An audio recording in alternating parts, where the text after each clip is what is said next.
everyone, welcome back to my channel. It is Dimma here. If you're new here, my name is Dimma, and if you like this video, I feel like I have to say it at this point, give it a thumbs up when you're done, and also subscribe if you're not, like if this is your second time on my channel and you've clicked on this video and you're not subscribed, what's going on? Please subscribe, it's not difficult, and make sure that you hit the notification button bell so that you get a notification every single time I upload a video. If you don't click that bell, YouTube will notify you once in a while. So with that said, I actually decided to film this video because of a conversation that I had recently. I know that real time it takes the average person, even your favorite beauty gurus, about an hour to do their makeup and get ready. We're not going to do 1 hour makeup tutorials. You guys are not going to watch. However, we can do tutorials where we kind of emphasize, speed things up, but emphasize on the important things and kind of explain what we are doing or what we're about to do or what we are going to do. There are things that are very, very important that I feel like gurus don't necessarily say in every single video. And it's not because they don't want to. It's because when we sit down to talk most of the time, we believe that we're talking to an audience that already exists, people who have come back to watch our videos again. I know that there are always new people, but I remember at a point when I was saying the same thing, like explaining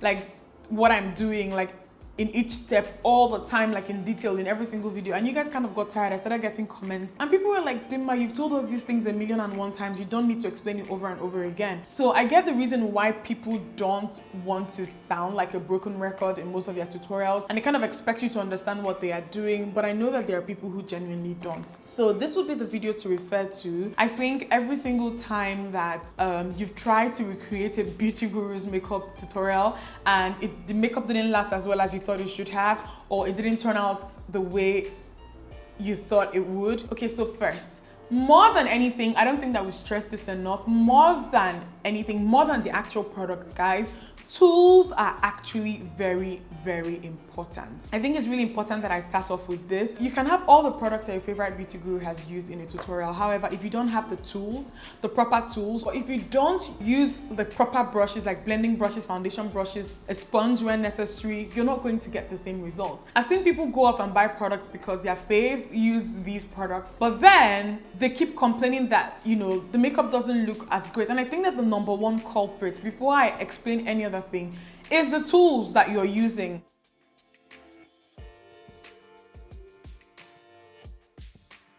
There's a very big difference between synthetic brushes and animal head brushes. Animal head brushes work great and best with powders, okay? So your eyeshadows, especially, most of the brushes that you are using, they should be animal head brushes. Powders you use on your face as well, you should be using animal head brushes to apply them. So like powder brushes, blush brushes, highlighter brushes, these ideally should be animal head brushes and not synthetic brushes, because they blend products out, powder products, a lot better. For liquid products, you could use either of the two. However, synthetic brushes work really, really great with liquid products. They apply them really well and they allow for a lot of layering. Synthetic brushes just don't blend powders out as well. I have a video dedicated to brushes that I uploaded about 2 years ago. That video is very much relevant. It explains every brush and what they do and how, like, just even if you don't get the exact same ones I showed in that video, you get things that are similar. So tools, they matter a lot. Okay, so moving on to steps and techniques. So I'm going to start out with a step that I feel like is very, very important, and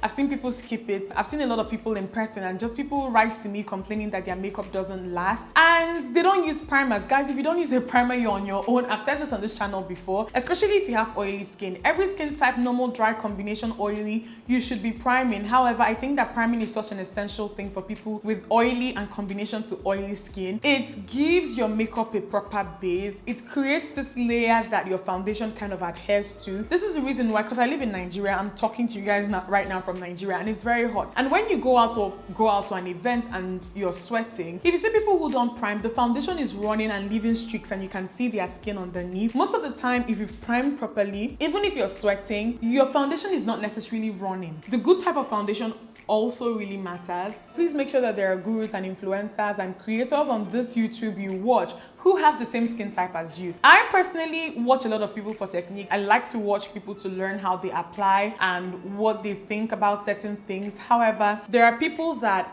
I finalize buying decisions the minute they say that something works for them. And it's people who have like oily skin. And this is the reason why you see a lot of creators stress, YouTubers stress their skin type in a lot of videos, especially when talking about complexion products, foundation, primers, powders, sometimes concealers. It's very, very important that you buy these based on recommendations of YouTubers who have the same skin type as you.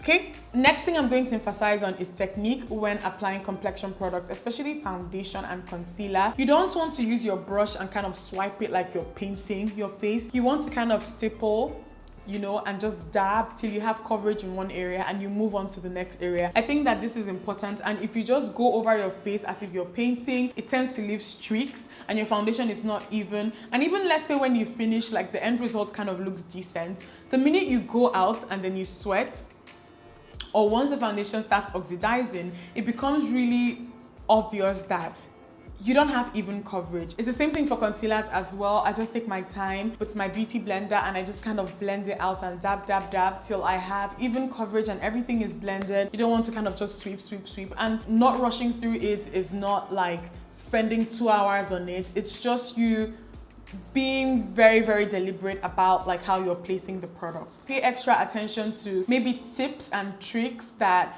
people who have your skin type recommend a lot for just getting better, longer wear with certain products. You know, we've seen people try out or recommend heavily the powder before foundation technique, for example, for people who have oily skin. And I think that these things are important. Pay attention to them. You know, primers work great. They help prime and they create a layer. But then again, I feel like things like the powder before foundation are also very important. For me, I've noticed that ever since I started doing it about 2 years ago, my foundation, I just get better, longer wear with foundation.